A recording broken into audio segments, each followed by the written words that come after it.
Good morning. How wonderful of you to come.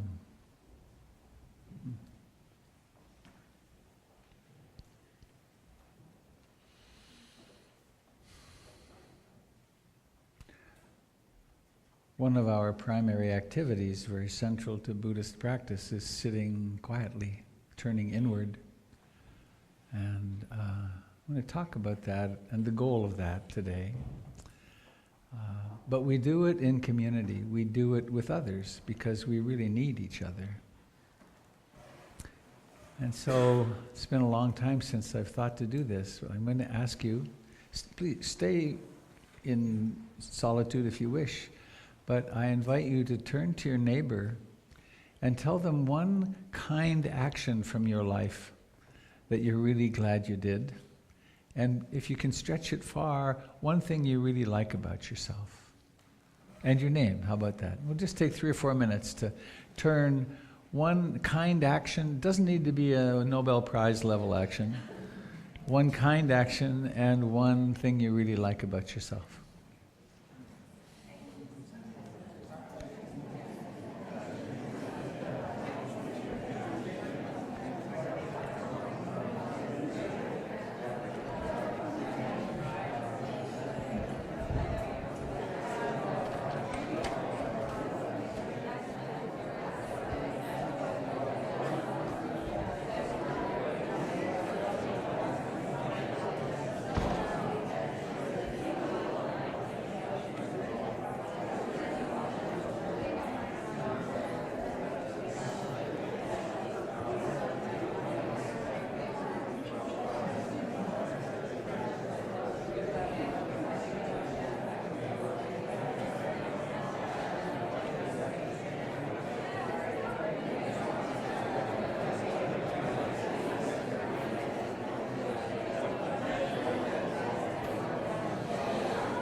Nothing more chatty than a group of meditators let loose.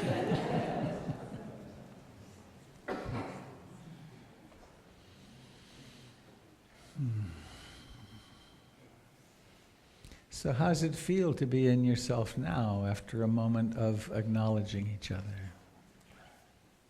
It's important, isn't it? Hello to those of you joining us in points north, east, south, and west. Nice of you to be here too. So let's do nothing for a while. Not quite nothing, but let's turn inward. And this turning inward is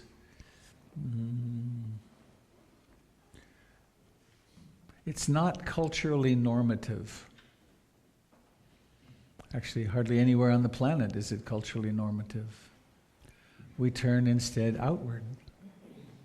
How can I find pleasure? How can I find meaning?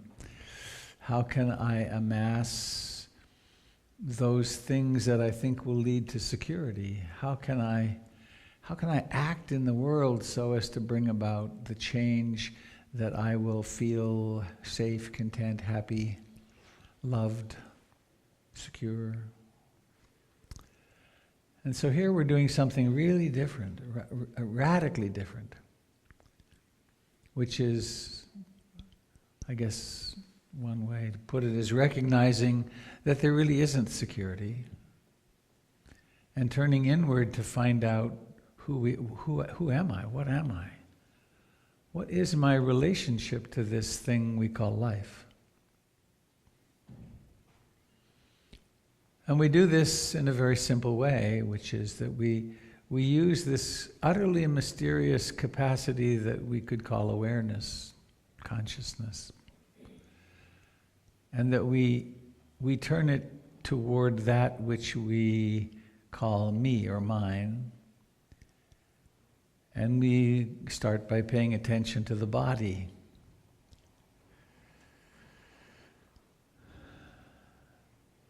And you can notice right away that your body is in contact with the chair,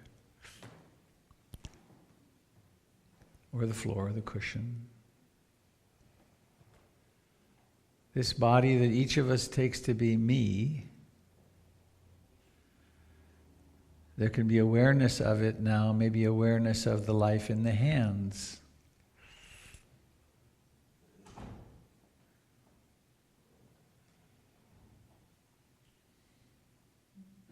And the life in that region that we think of as the face.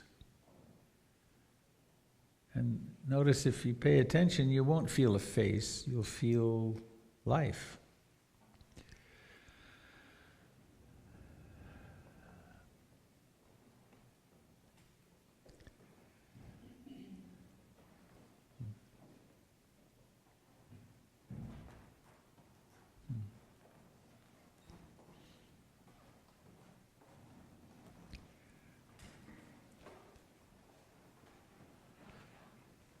And ever since the moment of your birth, the body's been breathing.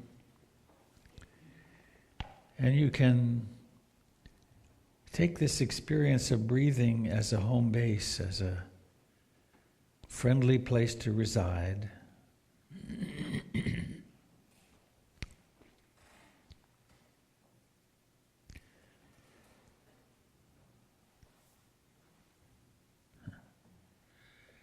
And notice that this breathing is rhythmic. It's as dependable while we're alive as the tides or the phases of the moon.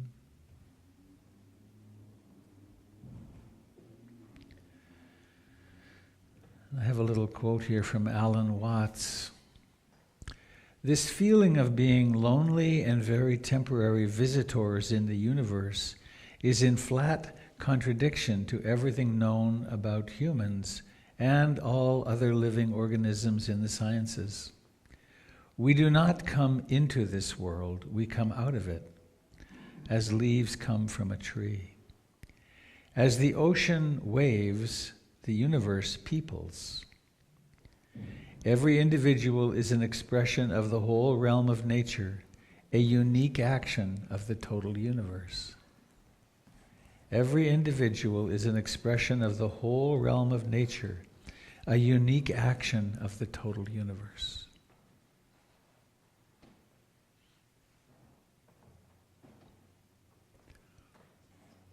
So in attending to the breath, we are attending to the earth, to the universe, having taken form as a human, breathing. And this breathing connects us with all of life.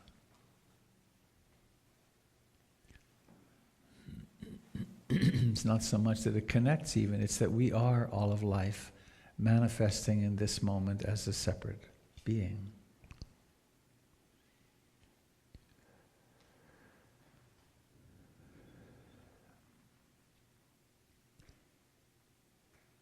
One of the central laws of the universe is that everything is impermanent. 14 point some billion years of constant change. That's us. In this moment, it is self-aware. And each breath is singing the truth of this reality of impermanence.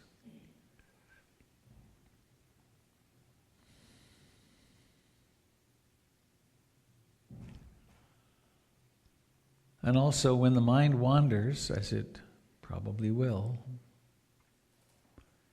as it goes to its favorite predilections of worry or planning or remembering or something, it too is singing this song of impermanence.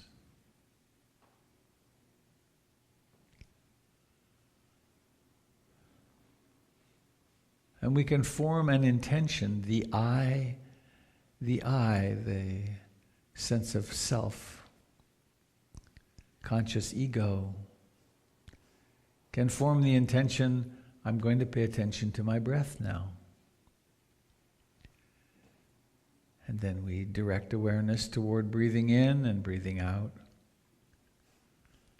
And we get half a breath or 2 breaths or 10 breaths.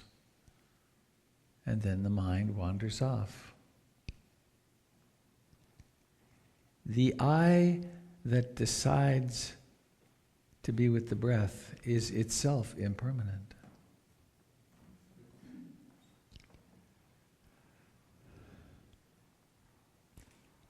And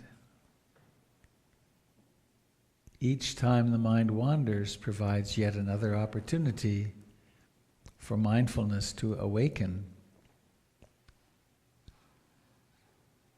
and then to follow the intention to come home to breathing. And in this way we have an exercise program, a training program to be more awake, to be more kind, to be more concentrated, to be more accepting, and also to be wiser, because these glimpses of impermanence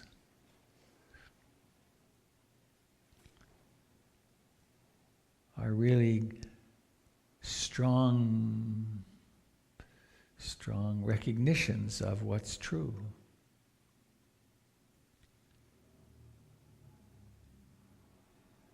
So we'll sit quietly for a while. Come home to the breath when you can. Notice whatever else is happening. And all of this is done with no violence, no coercion. It is intention and mindfulness which potentiate the process. So being at home with the next breath, from its beginning to its middle to its ending, with great kindness.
the human mind experiences sufficient dukkha,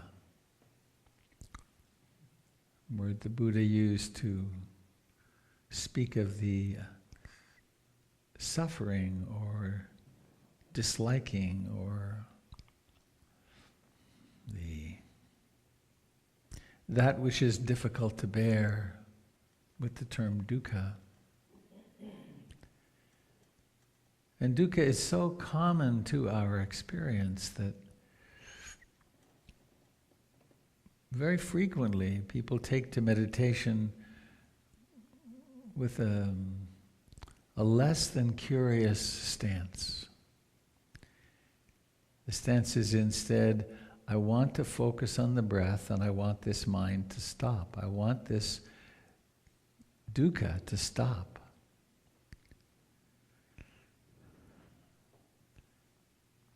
And then the wandering continues, and then whole secondary levels of sankharas or mental formations kick in, that what's wrong with me, I can't do it, or I should try harder, or I should have started when I was younger, or.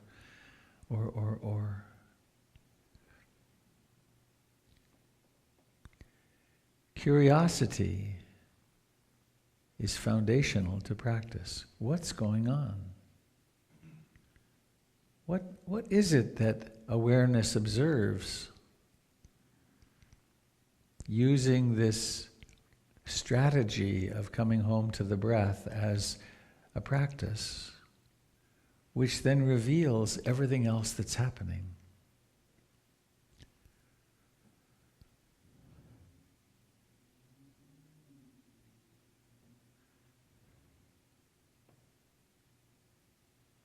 So with great, delicate, patient, sustained effort,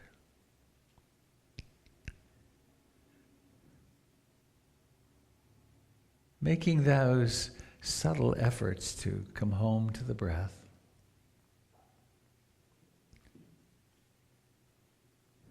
and then when the breath is front and center, staying with it as best you can.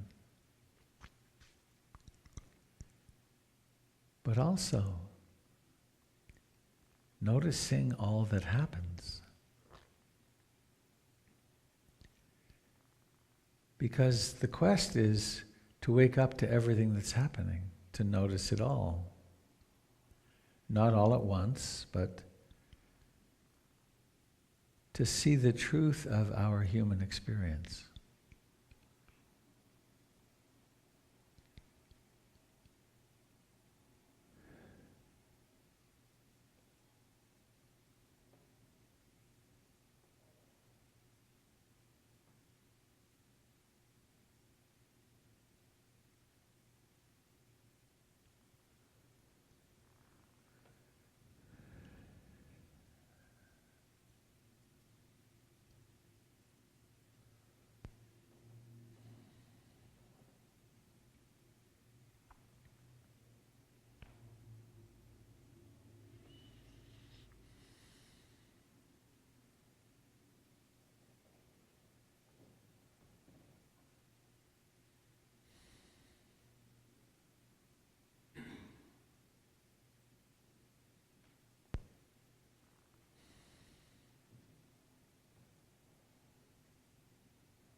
What if it were true that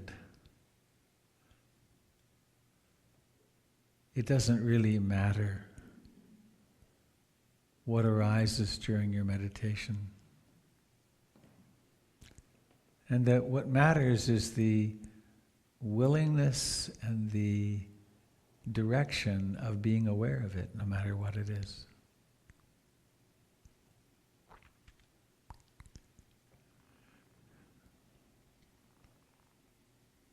The Buddha spoke of the 5 hindrances to clear insight, clear seeing. The mind that's filled with desire, wanting something, or the mind that's filled with the opposite, aversion, wanting something not, pushing away something.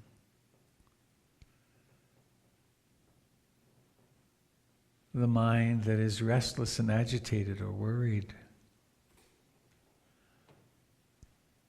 The mind which is sleepy and dull and not so conscious. And the mind of doubt, conflicting ideas and wondering, should I do this? Does it work? Can I do this? And then to those 5 qualities we could add emotions. Our minds are highly emotional. Human beings are highly emotional. These emotions have kept us alive. They've driven us.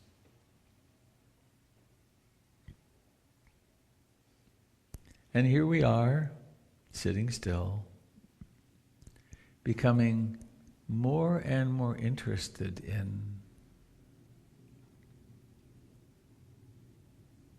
what's happening.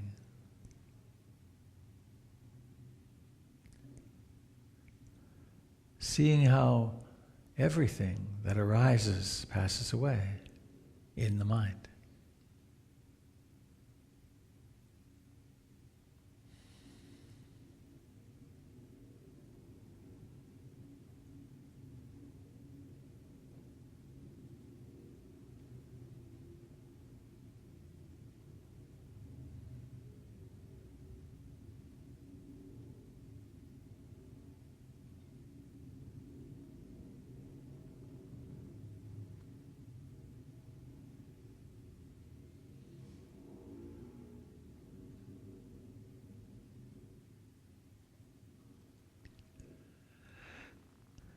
Each moment that awareness is with the breath is a moment of non-delusion, non-trance of everyday life. There's just knowing, yes, this is breathing. Breathing in, breathing out.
as we come to the end of this time of self-reflection, please allow awareness to really inhabit the body.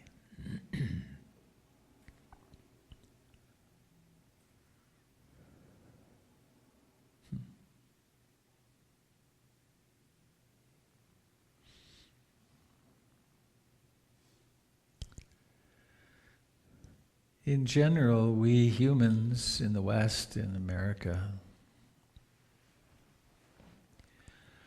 start training to live in the mind in earnest at about age 5. We then go to 12 years of public school, if we're successful at that. And then some of us go on for another 4 years and another 3 years or 6 years or 10 years at what Ram Dass called the temple of the worship of the rational mind. Rarely are we told, stop. Notice that the thinking mind is one skill you have. You also have a body, and that body is stunningly alive. So we could simply sit here and be aware of hands and face and feet and legs and genitals and pelvis, abdomen, chest, face, cheeks, eyes, scalp.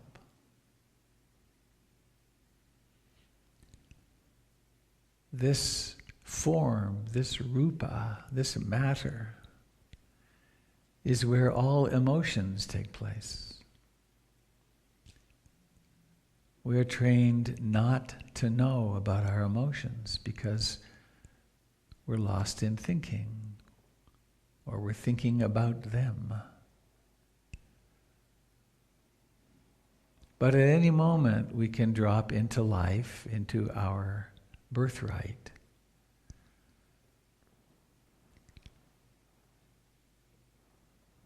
That we truly do exist here in a body.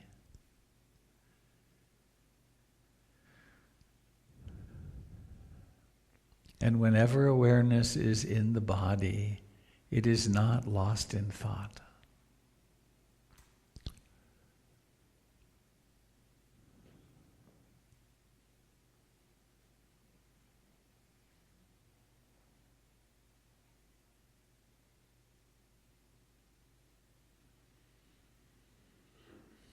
In a few moments there will be a gong.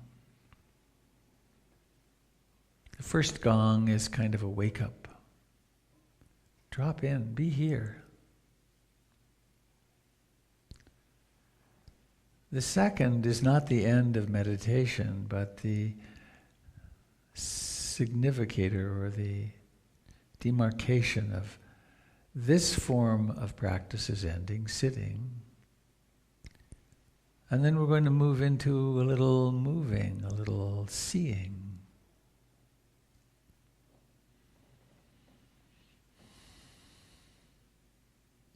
A change of shape of the body even.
In just a few moments, I'll invite Jim to come up and lead some mindful movement.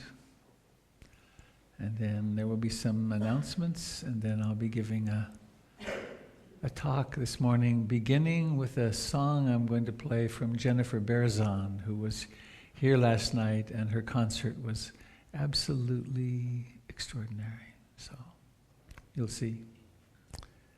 I want to again acknowledge those of you that are out there on the net.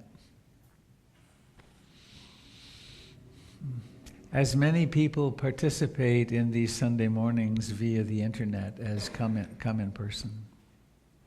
So it's a very significant thing.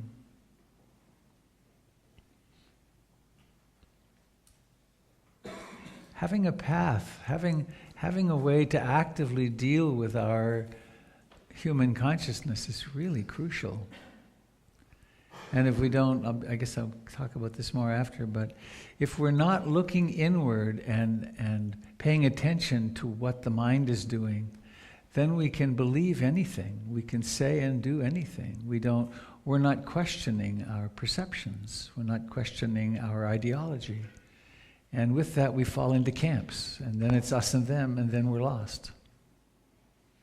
So, as I've said countless times, my deep belief is that the most significant thing any person can do for world peace is to stop and look inward with frequency and duration. So we can know what's motivating me. Is it the trauma from my childhood where this bad thing happened to me and therefore I'm going to be this, or I'm going to be powerless? It's this stopping to do, quote, nothing is, I believe, the most significant action we can do. So, that said, Jim, would you be willing, and would you take on your Lipo Hui identity? And at the end of the Dharma talk this morning at noon, there's tea and coffee and some snacks to come and have in the living room.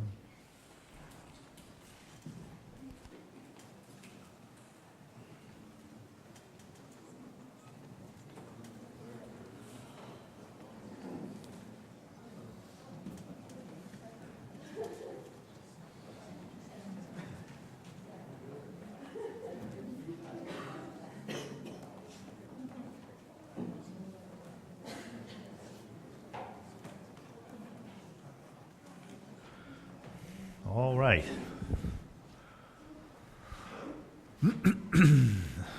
Aware of a standing form.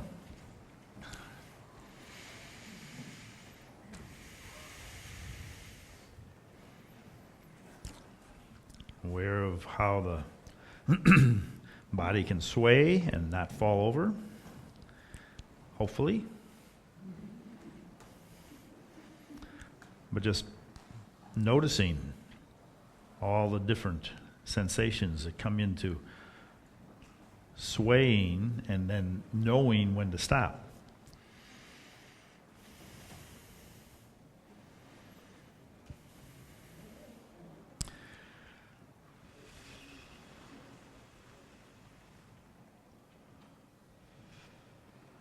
And just simple turning, just relaxing into the knees and turning the chin to one side, dropping the chin to the chest, lifting to the other side. Sensations in the neck, in the shoulders, in the jaw. There's so many cooperating tendons and muscles. Just sweeping back and forth.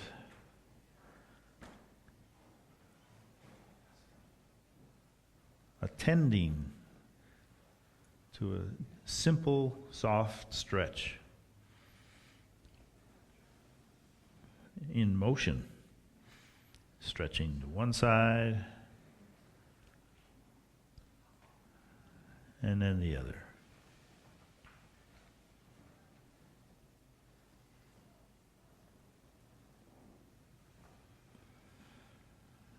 And just coming to the center and lifting the chin.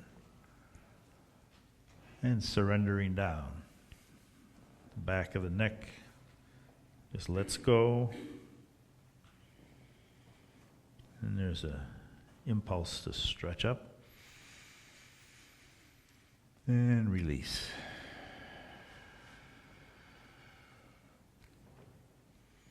And again.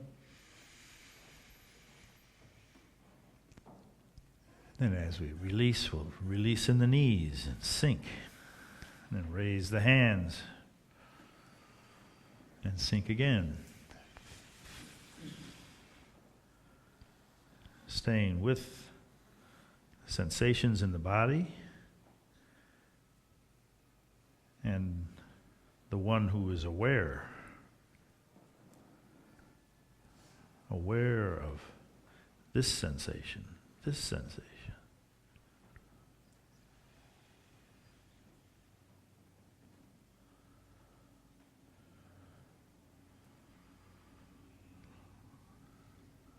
Looking inward, the mind can sigh, release, relief,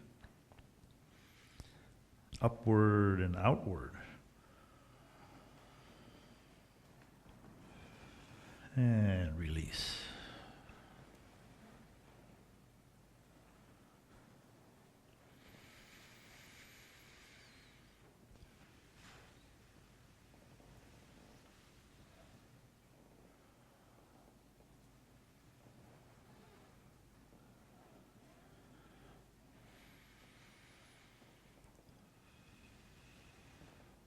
There's a certain mood with these movements. They're slow and easy, simple. The mind can just rest on the breath.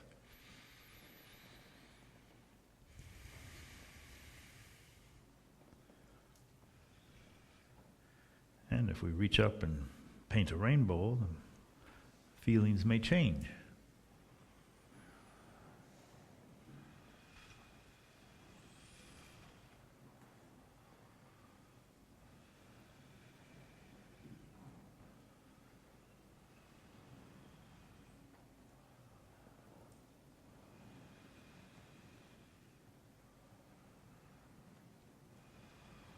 And reach up and separate clouds. How does that feel? Cross the wrists, come up the center, open to the side.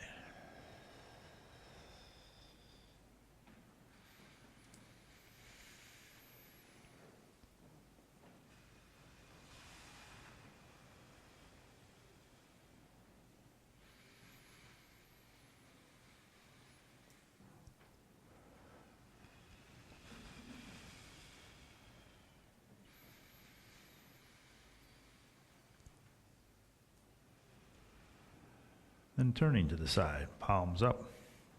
Bring one hand in and press with the other palm till you get it extended out. Turn that palm and bring the other one forward.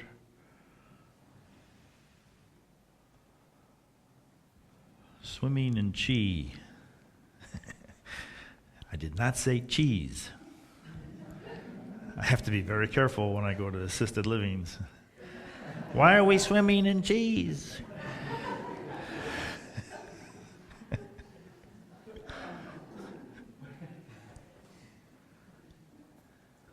I get too relaxed doing this. I have to remember to enunciate. Draw the arms back.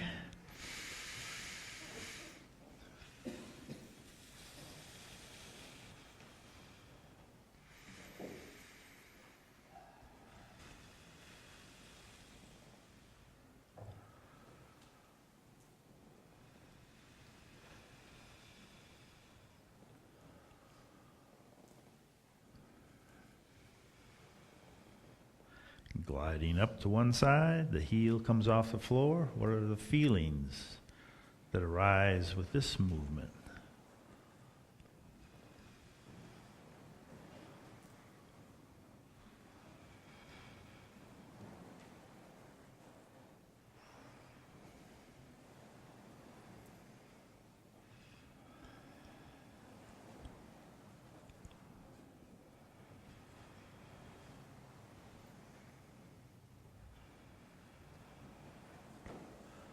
Turning to gaze at the moon.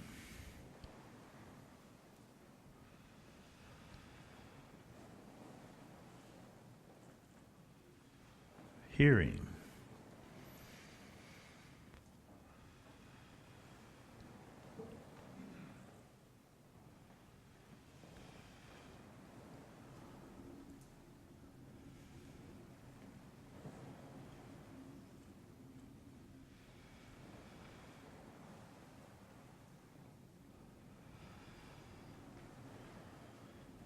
Pressing towards the corner.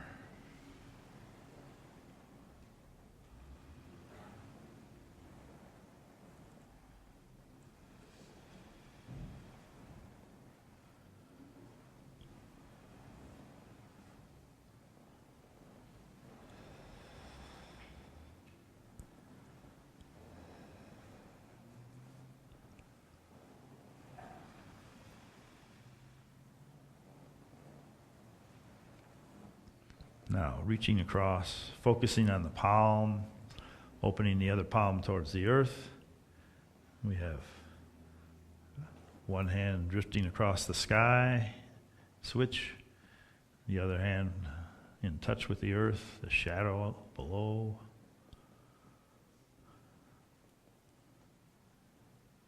One gesture touching heaven and earth.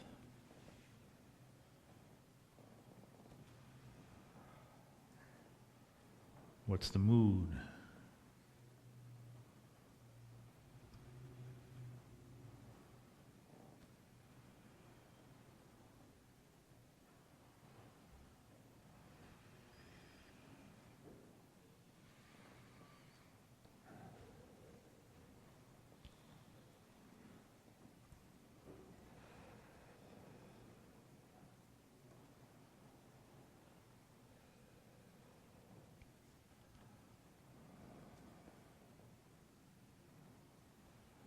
Then we drop the arms, come to stillness.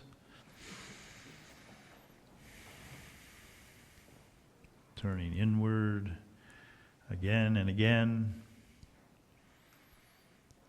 Noticing sensations, noticing feelings. And then stepping out and splashing in the sea, noticing change.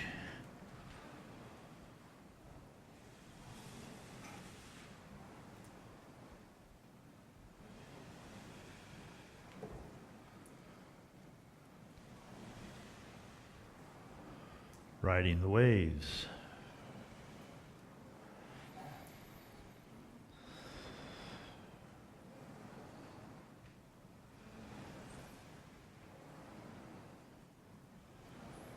Opening the arms, palms up, coming forward, palms down. Twisting and circling with the wrists.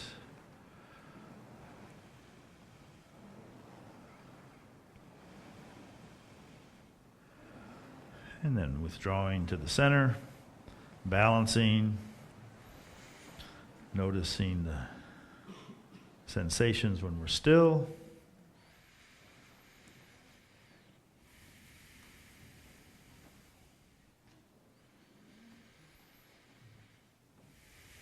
And then intending to step out and splash in the sea.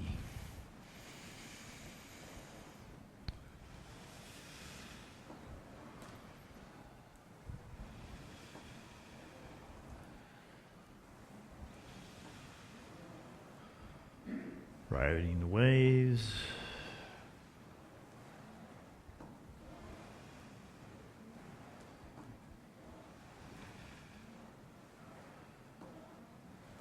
And opening the arms.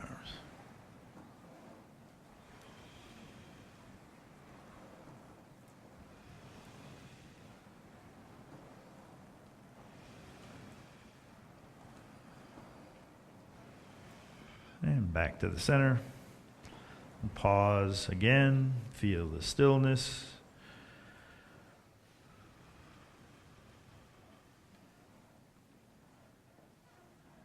And the one who knows the stillness.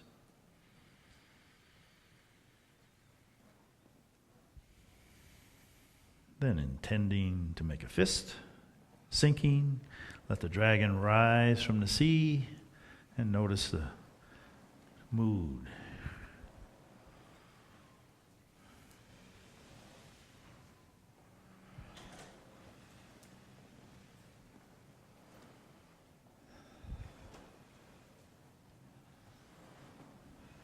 Opening the wings and flying with the cranes up on the toes.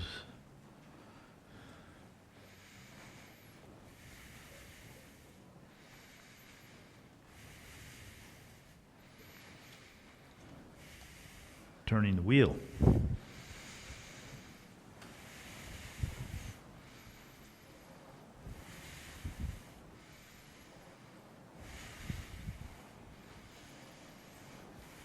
Back the other way.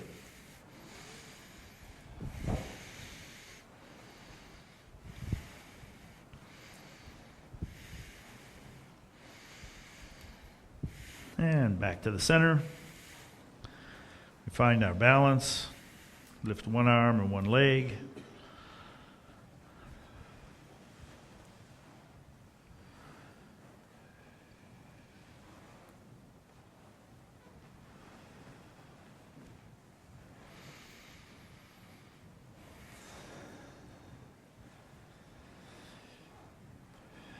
And then the centering breath, renewing, refreshing, releasing what we don't need. Every cell rebuilt and release.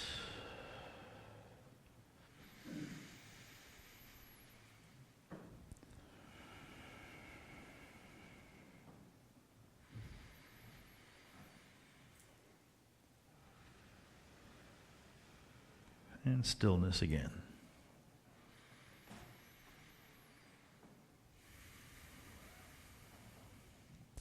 Bringing our hands together in gratitude for another opportunity to practice. Thank you very much.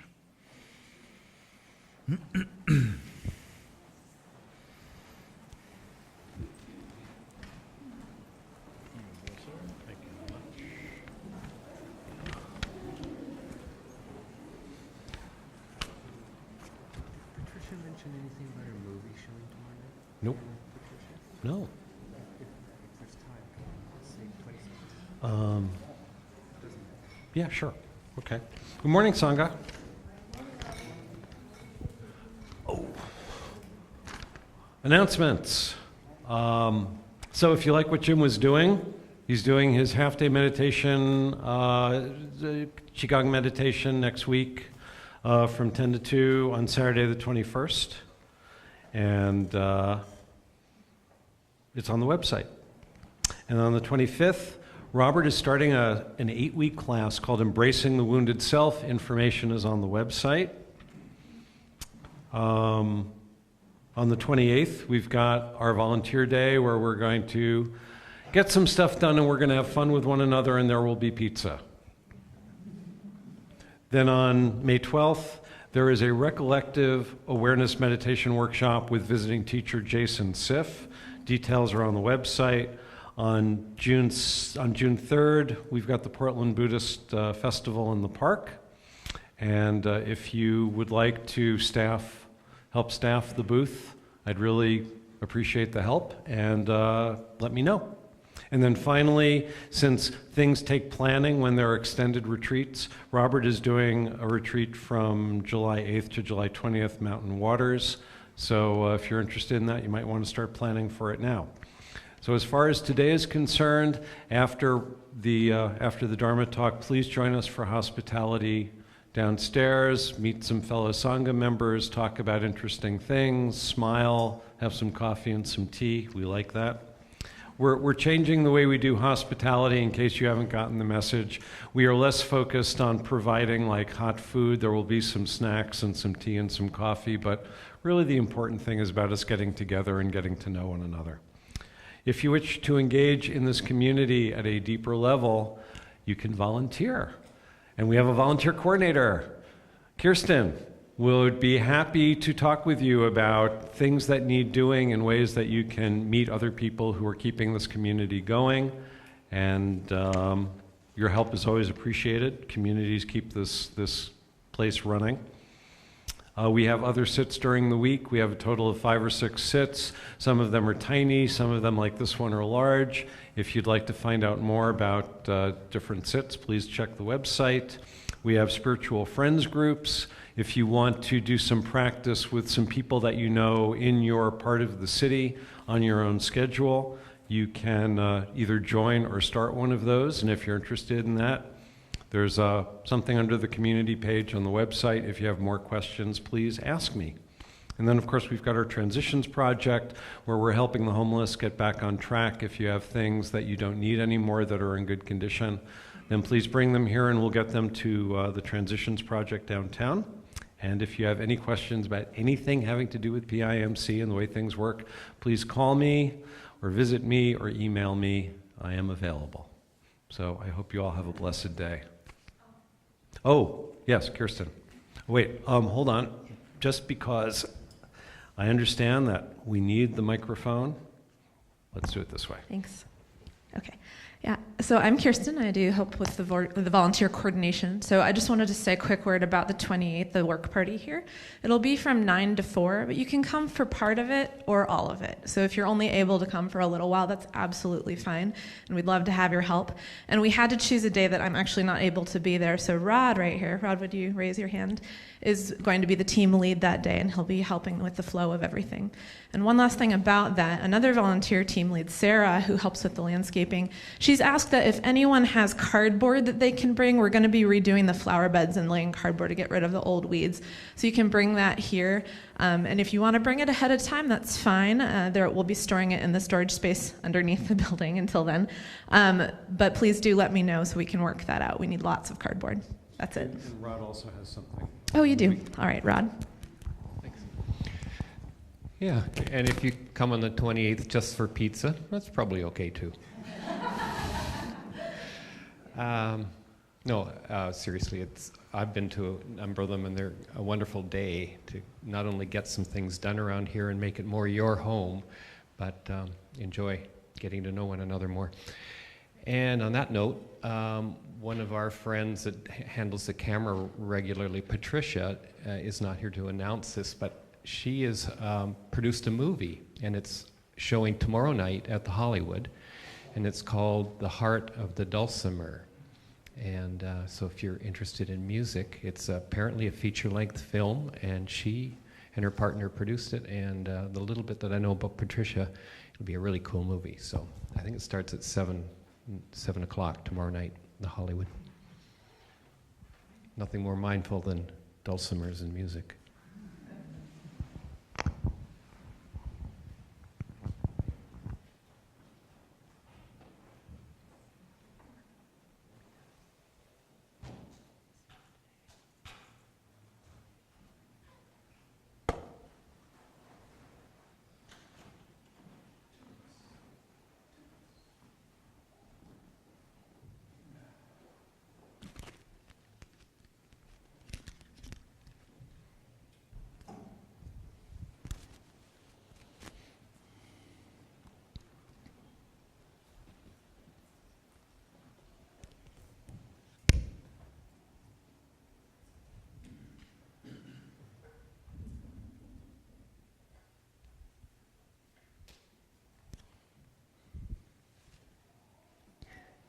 Is it not remarkable that anything that can get tangled will get tangled?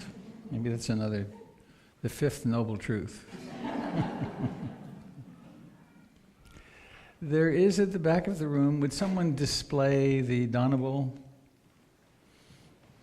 There we are. There is an ancient monk's bowl that was given to me by Tangpulu Sayadaw back in Burma in 1979. And it's there as a receptacle to receive your generosity and your votes. If you want to vote for the Dharma being strongly represented, then it makes sense it can be very helpful to put some donation in there. We also have the help me, stewardship circle, the stewardship circle. I laugh because I always think it's the sustaining circle, the NPR one, or the stewardship, and then I start thinking about it and I get all bollocksed up. So anyway, that exists, it's online, and what it means is that you can make an offering that happens on a monthly basis automatically, and that really helps. And generosity is the foundation of this practice. It's we here in the West, in particular, since we've been raised in a fee-for-service model, we literally see through that perceptual lens. And the Buddhist teachings have a different take on it, which is that to see through the lens of, not that you'd want these, but these are mine, or these are, well, they're mine, they're useful to me. If you really need them, you could have them. It's a very different feeling in the forearm, and it's a very different feeling in the heart. So that's one of the reasons to practice generosity in every sphere of your life that you can figure out. How can I be more generous? Starting, if I beat my drum here, starting with taking the time every day to serve yourself, to take care of yourself, and to sit, because that potentiates everything. Cultivating mindfulness brings along in its train, as they say, and it brings along all the other wholesome mental states. It's kind of like the linchpin. And so spending time to do that on a regular basis makes a big difference. So, Jennifer Berzon.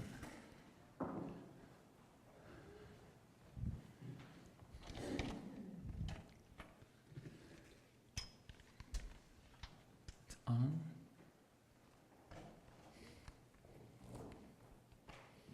I heard Jennifer sing this song last night, and I bought a couple of copies of her CD, intending to play one of them this morning, and then I realized I have no way to play a CD here. So, isn't that funny?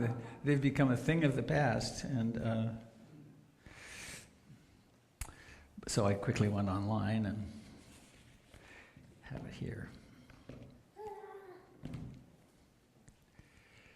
So I invite you to just listen with your heart.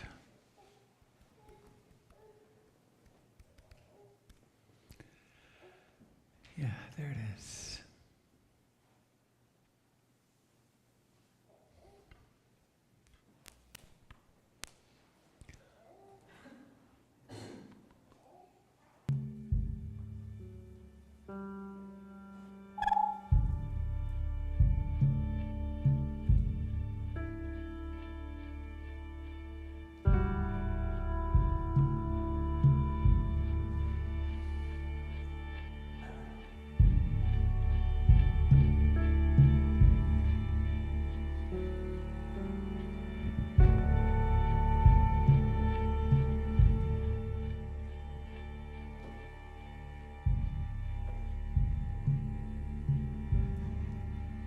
I've been to the desert,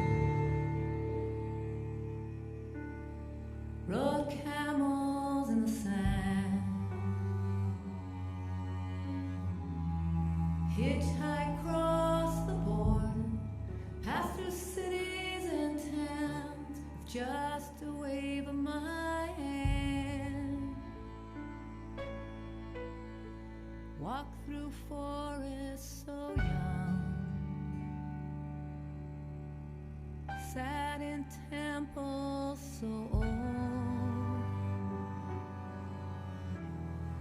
I've howled at the moon, swung on the stars, been offered silver and gold. There comes a moment like this, there's nothing more I require. I've got everything I need, and there's nothing else to be.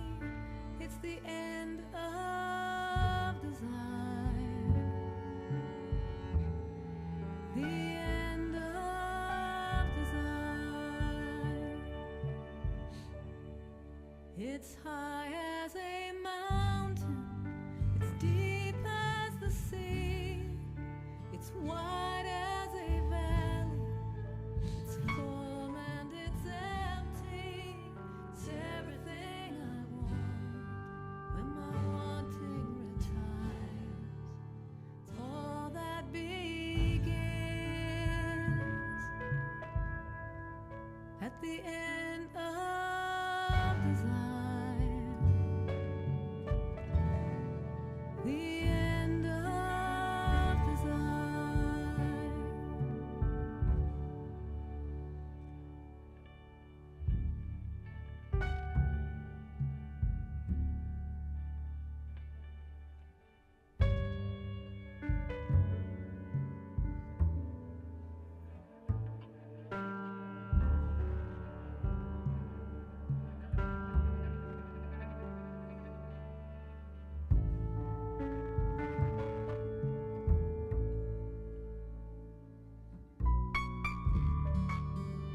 this push and this pull,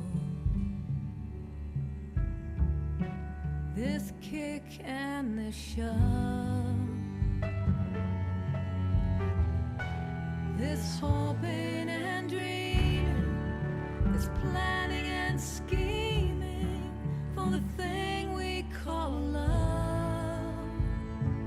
Well, if I said that wasn't me, you know that I would be a liar. But there's a moment one day when there's nothing left to say. It's the end of design. The end of design. It's high as a mountain, it's deep as a sea, it's wide as a valley, it's full and it's empty. It's everything I want, and my wanting retires. It's all that begins at the end of design. The end of design.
We had a teachers' council meeting last Friday night, which is always sort of like a party because we have such a profound, loving connection. And one of the things that we talked about was affirming the mission of PIMC. And that mission is the end of desire. That mission is to support individuals and a community in the direction of really experiencing the Buddha's teachings at depth, of having the experience of the Buddha, and of creating the social context and the educational context and the meditative context so that we actually are headed in that direction. And it's a direction very unlike almost anything else that happens in the world. Right? The world is the modernity, which is basically the whole world now, subscribes to a belief that if I just get enough goods, if I just have enough pleasure, if I just have enough money, if I just have enough something, then I'll be satisfied and happy. And that isn't true, is it?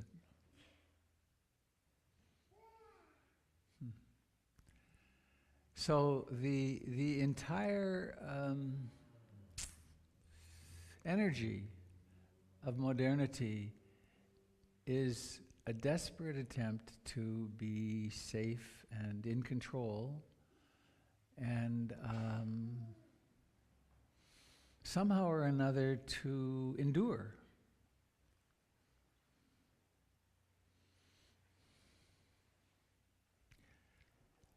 And there's a lot of fear in it. One of the things I want to circle back to, if I can,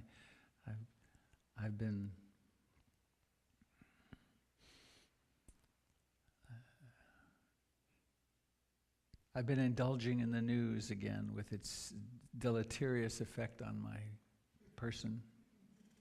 And it's clearer to me this time. Every time there's a bad story, bad meaning painful, or it has an effect on hopelessness. It supports hopelessness. And the lens through which the media looks is the tragedy, the catastrophe, the conflict. And so it supports that in this psyche, and it pushes this psyche toward depression. But there was a particular kind of a funny little one-liner, I thought, that I'll try to return to it, is that it's all fake news. That there isn't news that isn't a selected perception. It isn't, that isn't, and one mind-jangling thing I saw recently was an interview with a former British ambassador to Syria who said, this gas attack is a fake. A former ambassador, a British ambassador. And that's not what the story's telling me. But how do I know? I can't tell. Because I'm getting it all second and third hand. And there are these big actions and reactions. And it was pushing me back into, what can I trust? What can I really believe? Because anything that comes through these media it's not direct experience for me. So,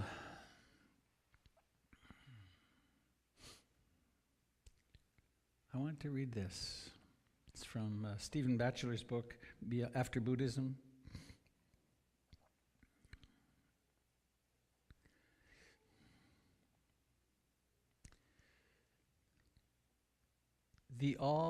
This won't make sense. Together, these terms imply that human experience is complex, embodied, and transient. To this we can add a further synonym, dukkha, suffering. Life is something we suffer, put up with, bear.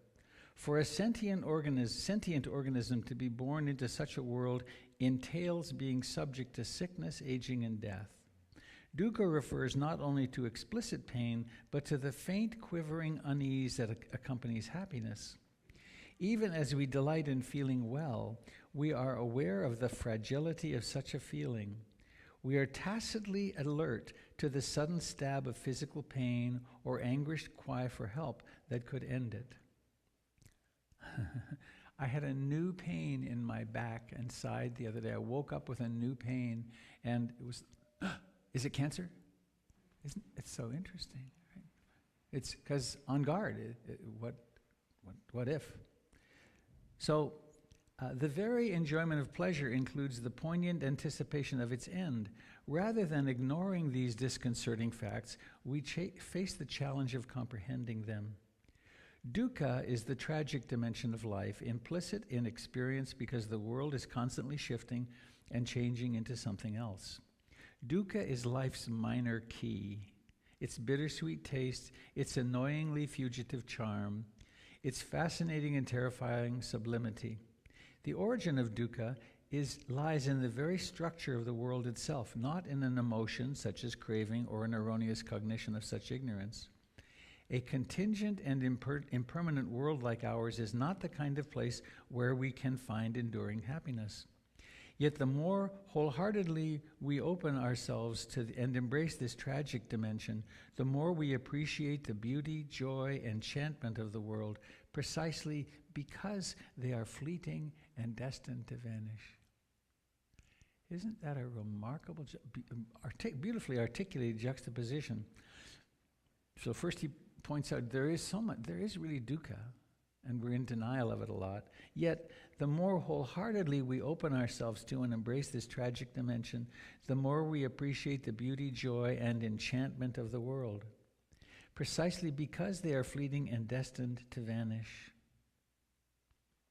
And I would...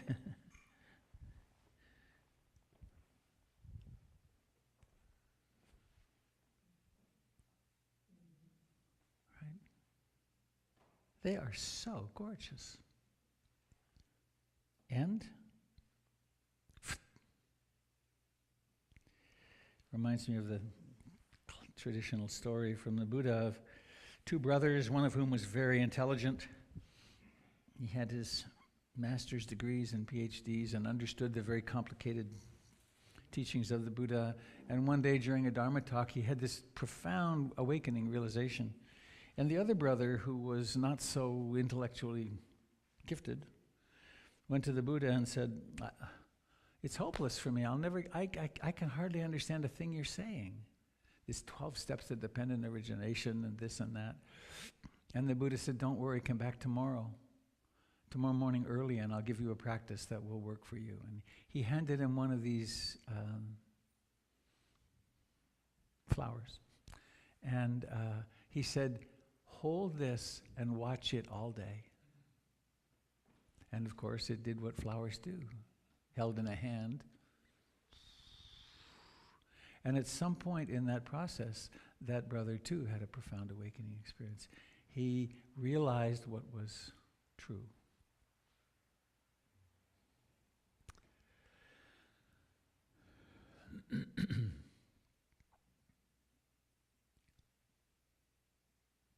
So as I said in the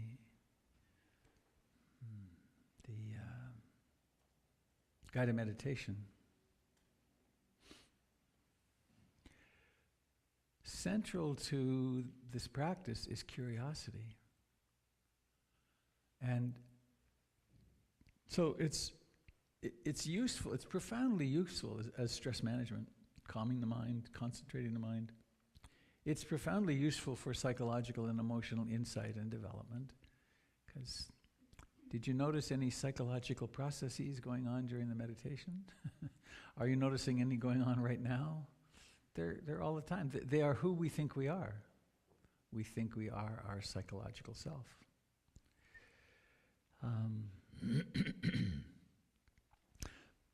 So, to develop curiosity is to be asking the question, who am I? Who am I, and what the heck is going on? How is it that I act like I do? How is it that I speak like I do? How is it that these thoughts are as they are? And to really be curious, is there anything that isn't changing? Is there anything around this dukkha concept, is there anything that really results in my feeling satisfied over any length of time? And can I find a self? What is my self? And it's one thing to presume, well, of course I have a self, and my self would like the Blazers to win, right? And we can get very attached to particular perspectives. But this question of what is myself is really central. And so I want to speak about something today, and it will need to be really just a hint of it. But it's one of the ways that the Buddhist teachings pull apart the self, pull apart the experience of self, to help us in our practice directly experience that which we take to be a self and see if, in fact, it is impermanent, unsatisfactory, and if there's no self in it. Is that making sense? Part of the analytic process of dissecting through direct experience what it is to be a human. And it's what's known as the aggregates, the 5 aggregates. And they are body, rupa, experience, direct experience, feeling, pleasant, unpleasant, indeterminate, sanya, perception, sankhara, mental formations, volition, and then consciousness. And the notion is that's who we are, that's what we are. And so this mysterious capacity of turning and paying attention, we can articulate different dimensions of what it is to be human. They're not separate from one another. They all arise. They're one seamless collective. But they can also be articulated in consciousness to see them separately. So, what are the direct experiences that I have, that you have? Well, there's matter. Right? And because there's matter, and because somehow or another there are sensitized tissues, there are visual objects, and sound objects, and olfactory objects, and taste objects, and mind objects. There are these experiences that we have which are experienceable. Is that making sense? That these are not hypothetical, fantasy, otherworldly. These are, right now, there's a body. And that body can be observed. If we're not busy outwardly focused, if we're taking the time to turn in. Because there's a body with its sense doors, it is impinged upon by the world. Right? I could take a moment to pinch my arm, and if I did it hard, I could have try it. Actually, it's kind of weird, but try it. Pinch your arm somewhere and pinch hard, and notice this is an unpleasant sensation. And then there's releasing it, and that's nice, pleasant. So, and the body is prone to pleasant and unpleasant sensations. The same is true with visual objects, auditory objects, olfactory, taste, and mind.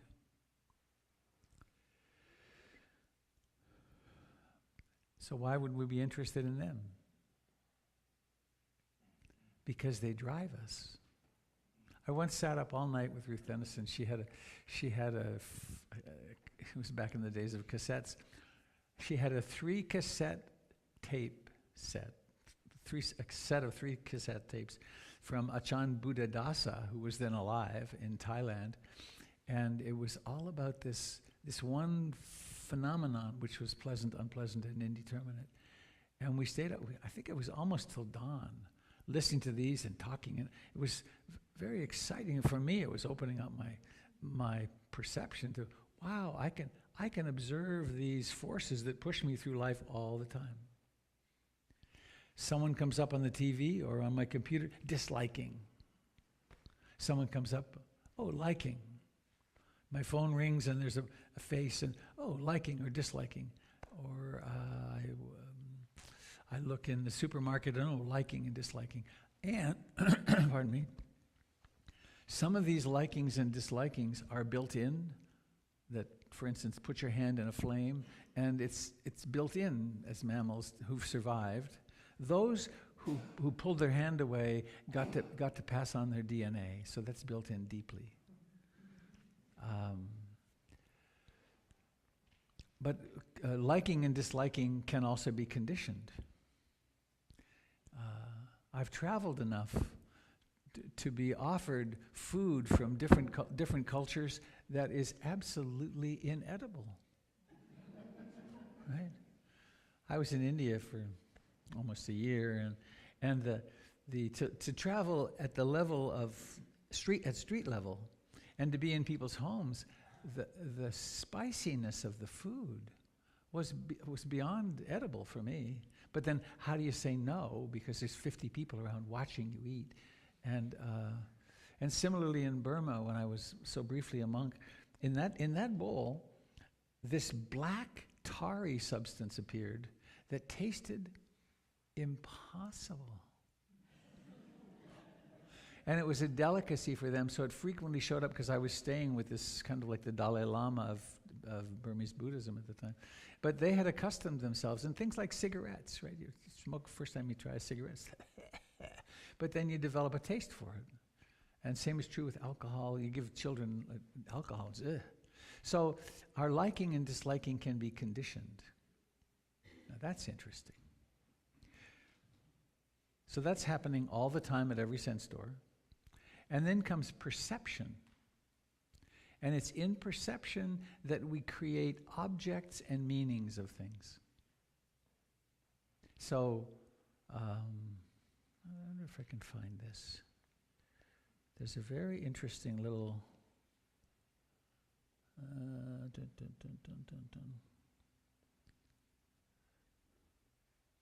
Here we are.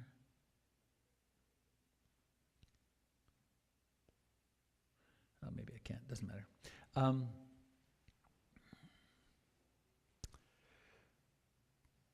People who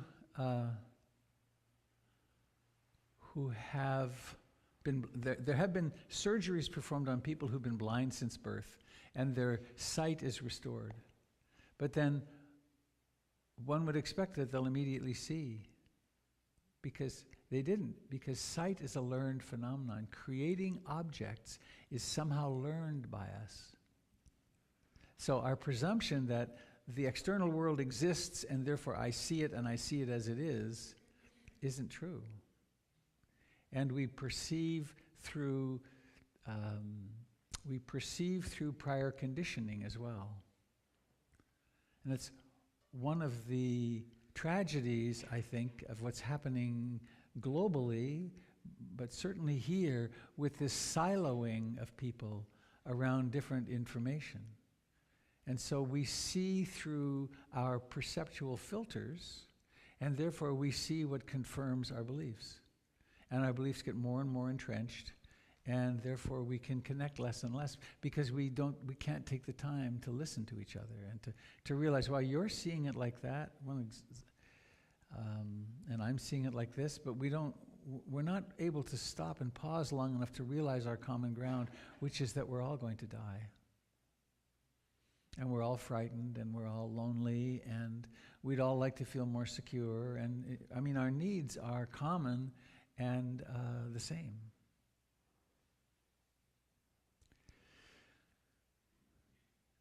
And then there's the realm, the sankharas, the mental formations, the impulses, the ways that our conditioning in childhood and since condition us to respond to these perceptions, which are already complicated, and then to respond in programmed, repetitive ways.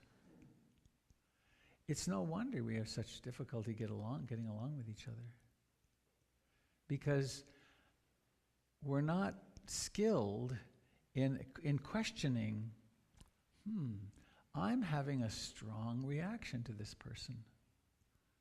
What they're saying, I see how my mind is making them wrong and bad and somehow unhuman.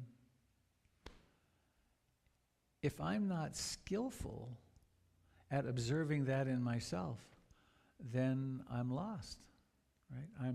I'm lost in the past. I'm lost in a belief that I learned way back when.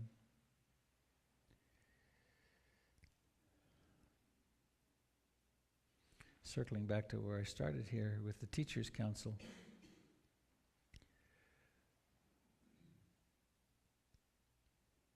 We will be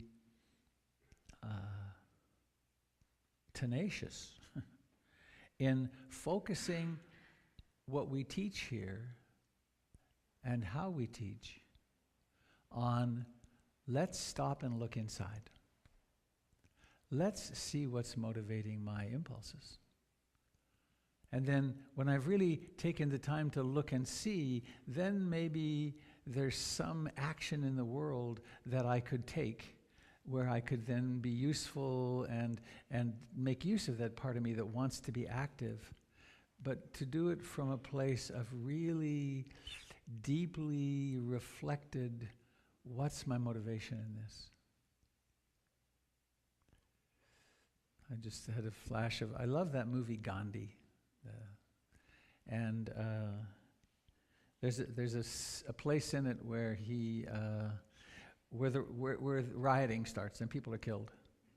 And he says, I'm having nothing of it, and he retires for a year. And they were pleading with him, stay with us, stay with us. And he said, no, I can't do this if this is what's happening. And then he had, if you remember the movie, it's a beautiful moment. This great music, and he's on the bank of the river, and he's sitting there, and all of a sudden it's like the light bulb comes on. He gets this little smile, and he thinks, oh, right. And he gets up vigorously, and he walks off, and that was the start of the Salt March. Right? I guess you don't know that story. The British were imperial power, and they were not allowing the Indians to make salt at the ocean. Had to buy their salt from a little bit like tea in this country, and taxing the tea. And so he decided that he would walk to the sea and make salt. And he invited everybody to do it. By the time they got to the sea, there were tens of thousands of people, and they filled all the jails. And the foreign press was on it, and there was enough pressure at that point that the British had to give up. But it came through his reflection inwardly, what will work and what can we do that will not be violent?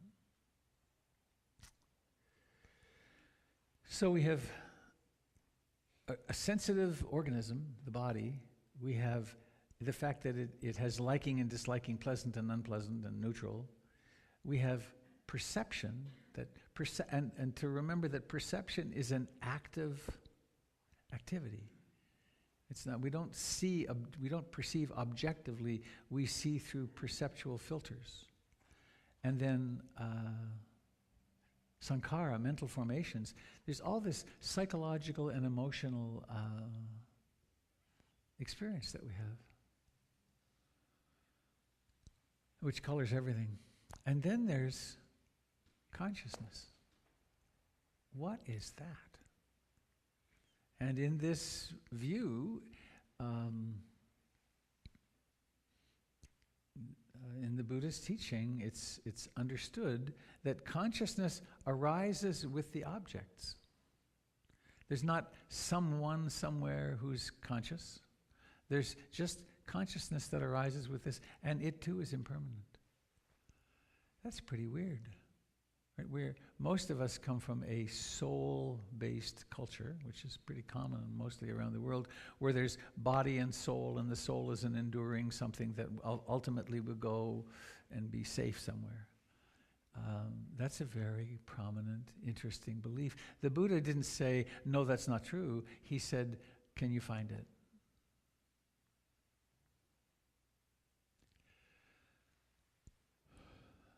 So, while these things are seamless, they can be experienced separately, can't they?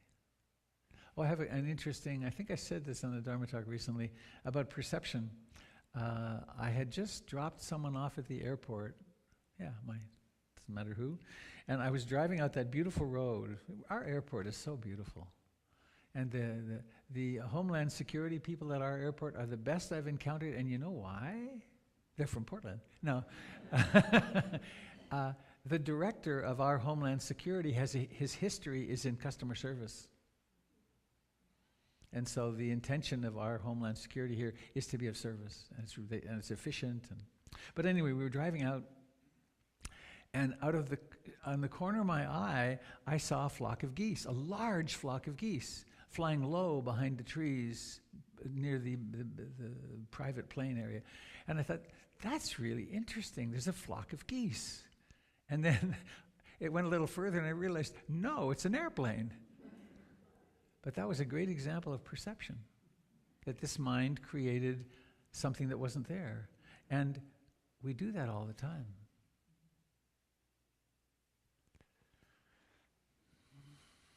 So, what are we going to do?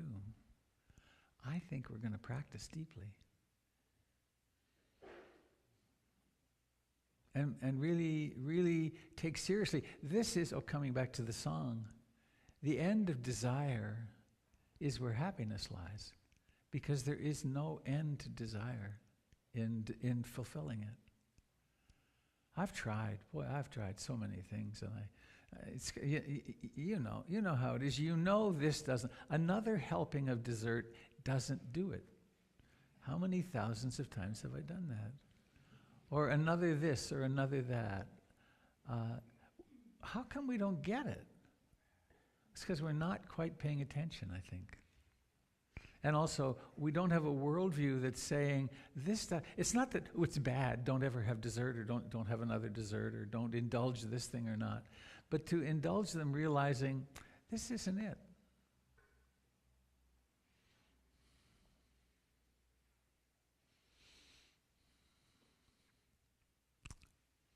So the end of desire. The end of desire arises.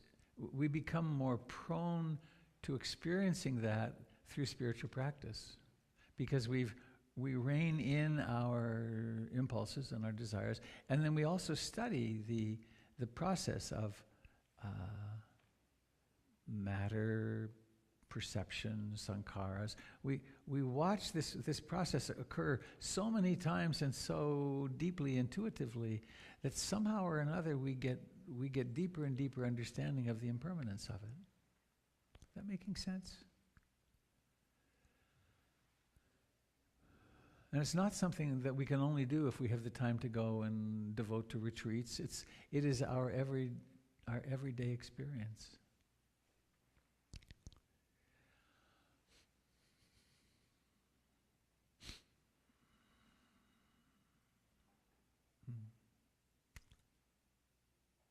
Pretty potent anytime we stop and don't go with the desire of the moment, and to watch how that happens.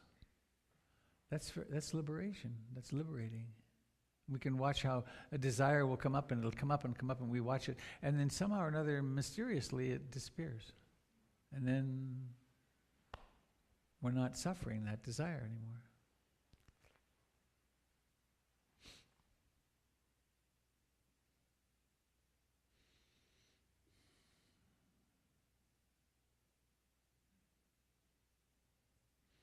And in this context, I want to respond to.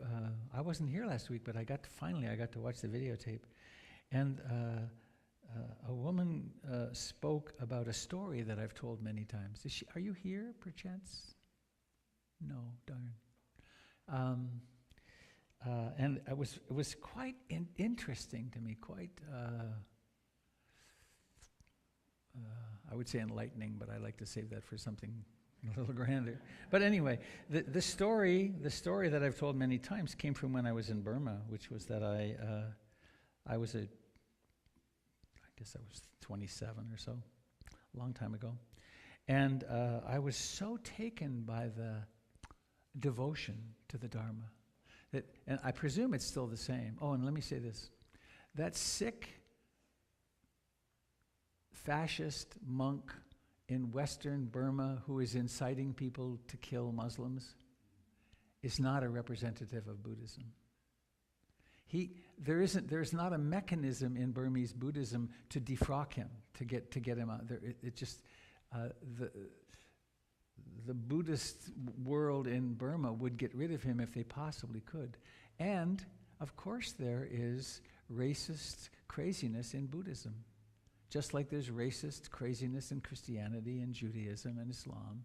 That stream of human paranoia, perversion is in us. It's in all of us. And if we get trained the wrong way, we can believe it. Right? Any one of us could be a whatever if we popped out in a different womb. I watched a video years ago, a short little video of a family in Northern Ireland and a family in Southern Ireland teaching their children to hate the other side. It's that simple, right? But there I was, up early in the morning, and we went on alms round sun was up, so it might have been 8, I don't know. But the townspeople, the city people in downtown, it's like down at Fifth in Portland, they put out their carpets, and we walked on these carpets. There were the monks, and then the nuns, and then the truck.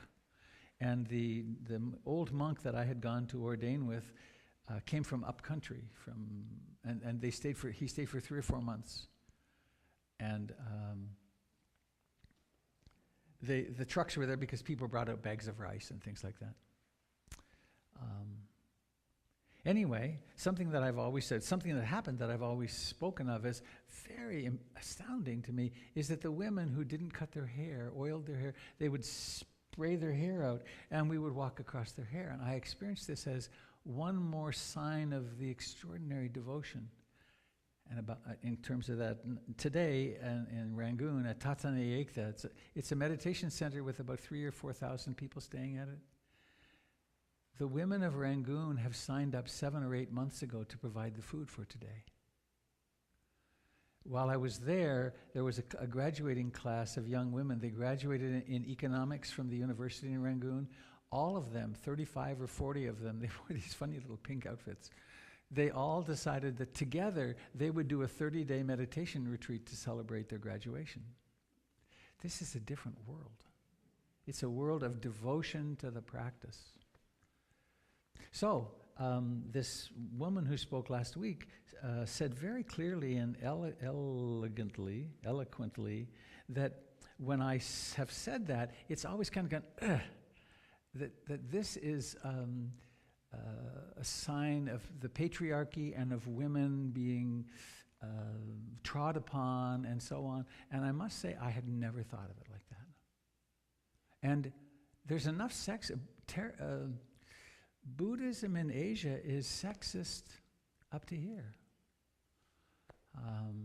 And so I can see that. I can see that, and even the women were certainly willingly doing it, but was that a sign of their introjected misogynist views? I don't know. Certainly could be. But the way that I'm showing this as what perception does. That I saw it as, wow. All these years later, I think back on it, and I mean, what a pain for those shopkeepers to take the rugs out of their shops. I mean, and then what did it mean for those women? I don't know. But what it can mean for women here is it could be hurtful.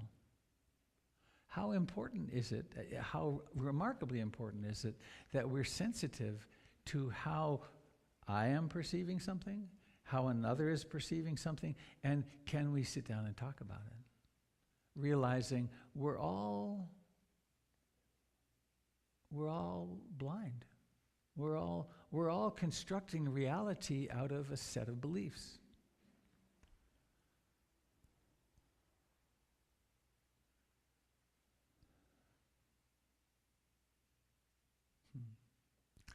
I have, for many years, ended my retreats with a particular request. It's the last thing I do before we break the circle. And I realize I haven't done it here, but I'd like to, which is to say, if in my teaching here, if I ever do anything that hurts you in some way, or that is offensive to you in some way, please tell me.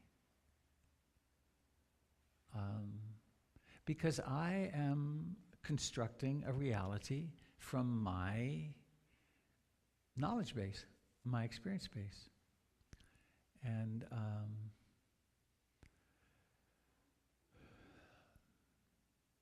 there's another piece to it.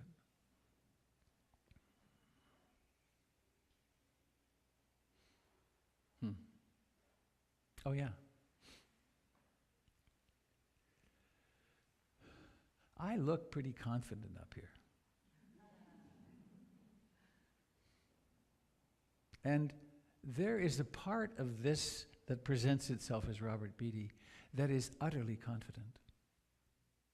But it's not the personality.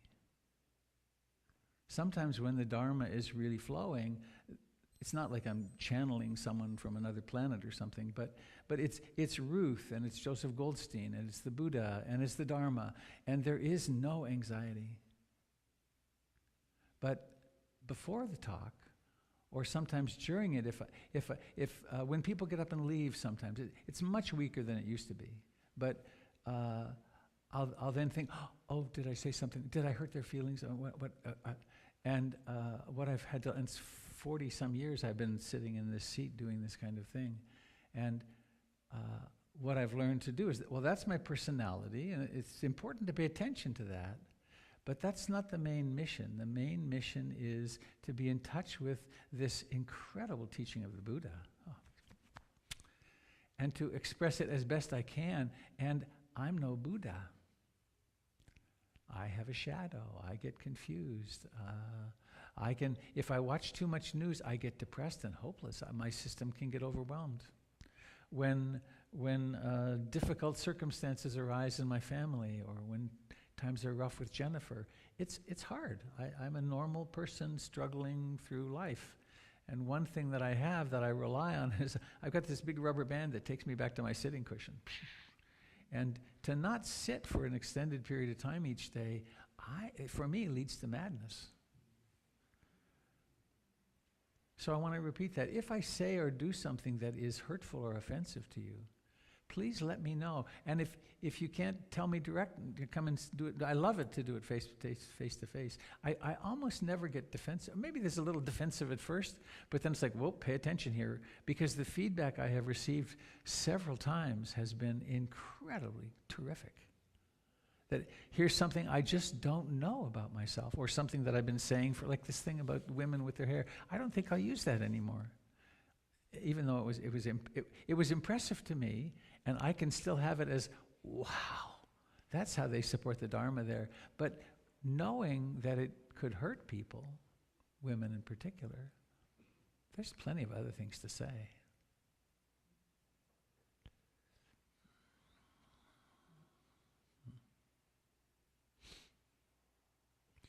I want to say this about Ruth. I went to Ruth about a year or two into my practice, my teaching. I was teaching from training before, but then I met Ruth, and then she told me, go teach. She really authorized me to teach. And then it was so hard. And one more piece. In my family, when my father came home, we were to be quiet. And who are you to be tooting your own horn? And how dare you take so much space? And for the first decade or more of my teaching, it's probably still true, I held myself back. Because what if I offend somebody? What if I hurt somebody's feelings? Or what if Dad gets mad? So therefore, keep it inside.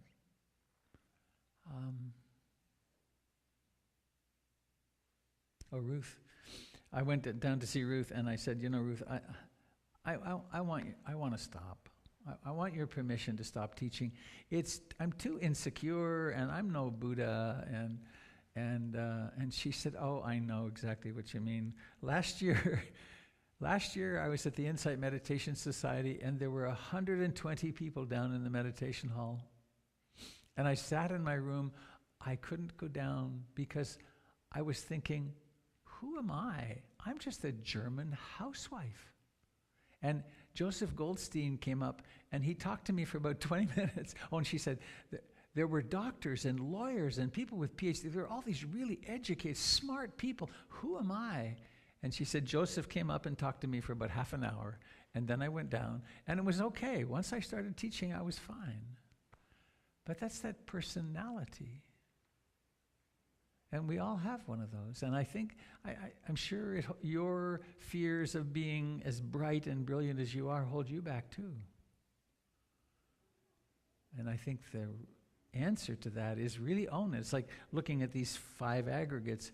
Look at the part of you that is frightened and lonely or whatever, the places where you're not acting on your best interest. And then love that part deeply. Speaking of which, the invitation to my class, starting in a couple of weeks, it's embracing the wounded self. We're going to be reading the book by Jack Kornfield, After the Ecstasy, the Laundry. That it's not uncommon. It's maybe normative. People have really big experiences. Maybe sometimes people have experiences that last for days of the end of desire. And then they go home, and then the depression hits. Or then their wife or husband says, you know, I've been thinking of leaving you. Or their child gets sick, and bam! Because awakening isn't just the big spacious open, it's embracing all of us. Whoops. Well, there. Thank you for listening. Quite a privilege to be sitting here. Ultimate privilege. I intended to finish about 15 minutes before now, so there'd be time for comment, but there isn't. So thank you so much, and please stay if you can, and connect with each other. This connection is so crucial to us, because it's only in that we learn about ourselves and each other. Okay, thanks.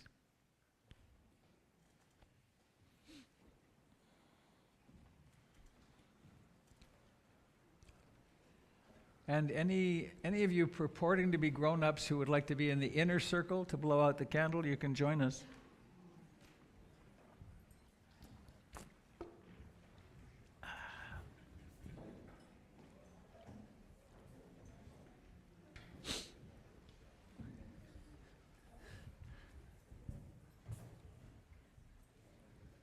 Thank you, sir.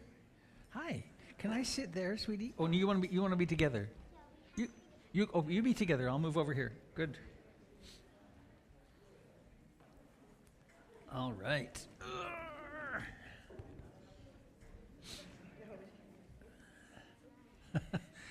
You be careful. I'm a little afraid you're going to fall on the candle. Will you be super? If you fall backwards, okay? No,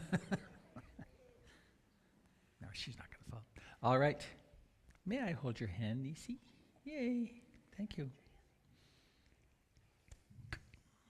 Hello, Eric. You guys were having fun in there today. I went by and it was raucous. Oh, yeah. It was great. Well, hands, rupa, matter. We have hands and they can make contact. Is the contact pleasant, unpleasant, or indeterminate? Those of you at home, if you're home alone, hold your own hand, I guess. So let us think. These minds are capable of thinking anything. Why not think a really kind thought for the person on your right? What would be the most generous, loving, kind thought you could possibly offer this person? And then the person on your left.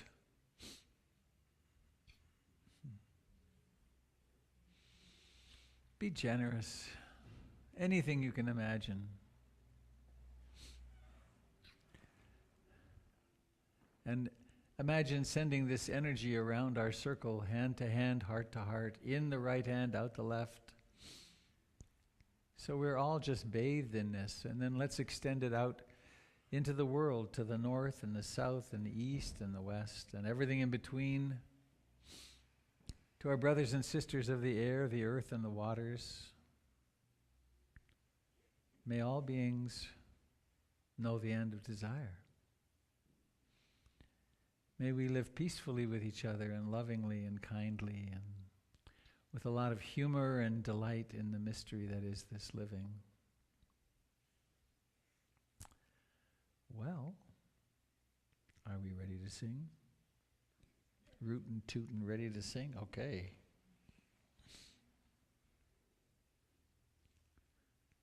I think this is the best part of the morning for me.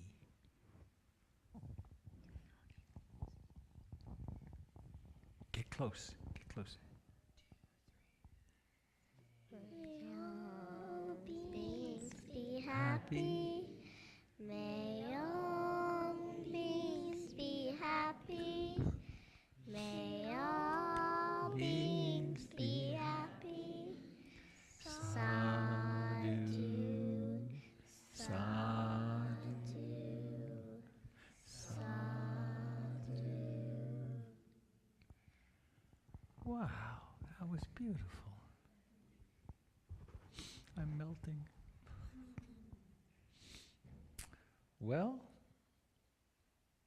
that's a fine way to end the morning. So, are you ready? Want to get close? Everybody in position. Everyone in the room gets to do this too. And you at home can take a giant deep breath, breathing all the way in. 1, 2, 3, blow. Yes, we did it. Fantastic. Thank you all, and see you soon.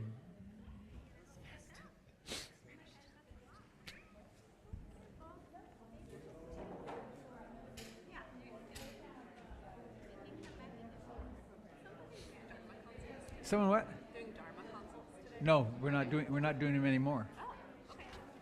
Did someone ask?